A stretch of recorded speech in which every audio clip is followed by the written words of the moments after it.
Welcome to the first Aero News podcast of 2025. Old Man Winter has certainly hit Southern Illinois with a vengeance. Ooh, heavy ice and then snow on top. Power outages all over. Streets and parking lots were a mess too. I'll sure be glad when it warms up a little bit, don't you? Yes, I will. And I'll be glad to get over all these winter bugs that are going around. I still have a touch of something. The combination of the holidays and the weather made it a little hard to get the January edition of the Aero News distributed around town. We try to get it to all the major locations like Andreessen's, the food shop, and the library. But if you would like a copy of the printed edition, just let us know. We want to give a shout out to our street department who had to deal with the ice and snow. They kept the main streets open even with all the ice last week.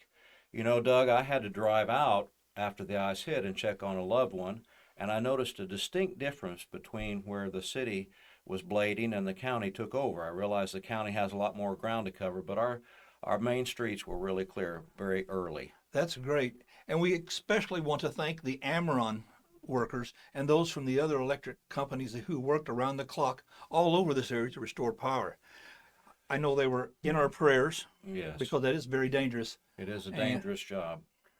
And, you know, the power outage hit kind of sporadically. There were some places that were out of power and some places right next door that weren't. Like the center was out of power, but the church, JCity Church next door, was not. So we were able to open up JCity Church and later the center for a couple nights as a warming center. We also appreciate our partner, Take Action Today. They have maintained warming centers in Benton and Carbondale ever since this cold weather hit, and it's been quite a challenge. So if you'd like to volunteer, they could really use your help at one of the warming centers. You can just let us know. They also could use some donations of prepared meals, snack items, toiletries, etc. So you could drop those off either at the warming centers in Benton or Carbondale or here at the center, and we'll make sure they get to who needs them. Now, even without winter weather, our community has some ongoing needs, and those are what the Johnston City Community Unit District is trying to address with the Community Schools program. That's right, Doug. This is a story that has been in the making for a couple months now. In addition to hiring 2 community school coordinators, the district has brought in a former news anchor, Brooke Schleier, as public relations coordinator. She used to be on Channel 3, didn't she? Yes, she did. These new positions, however, are funded by the $5 million grant that our district received. The community school coordinators are Rhonda Koch and Heather Miller.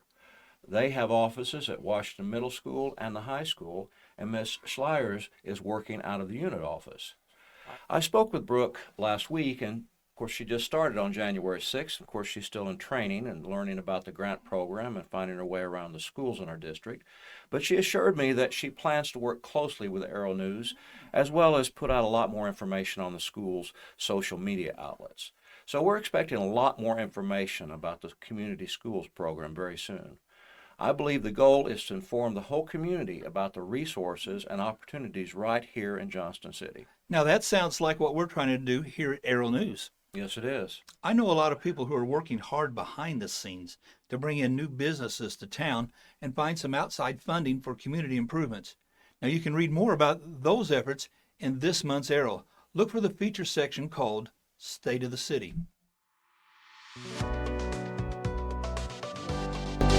Here's what's going on in the next few weeks here in Johnston City.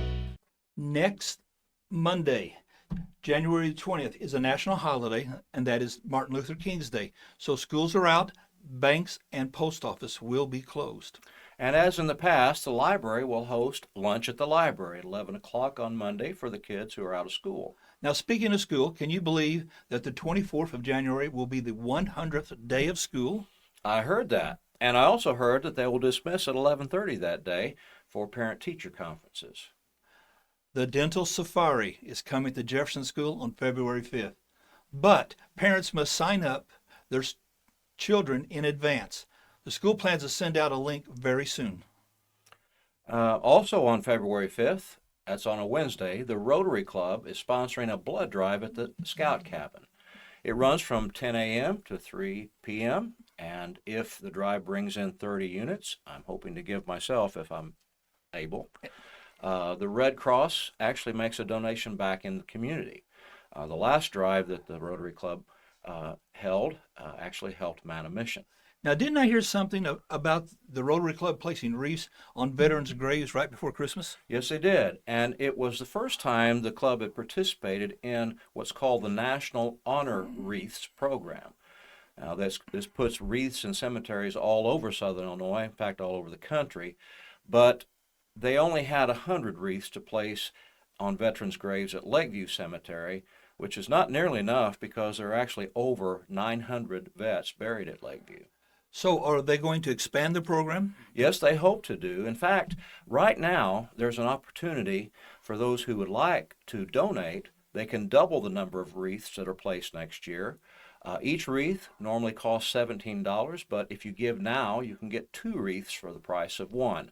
The deadline, however, is January 17th, so please hurry. Just email us at jcitycenter@gmail.com, and we will send you the link and the instructions for how to donate on the National Honor Wreaths page.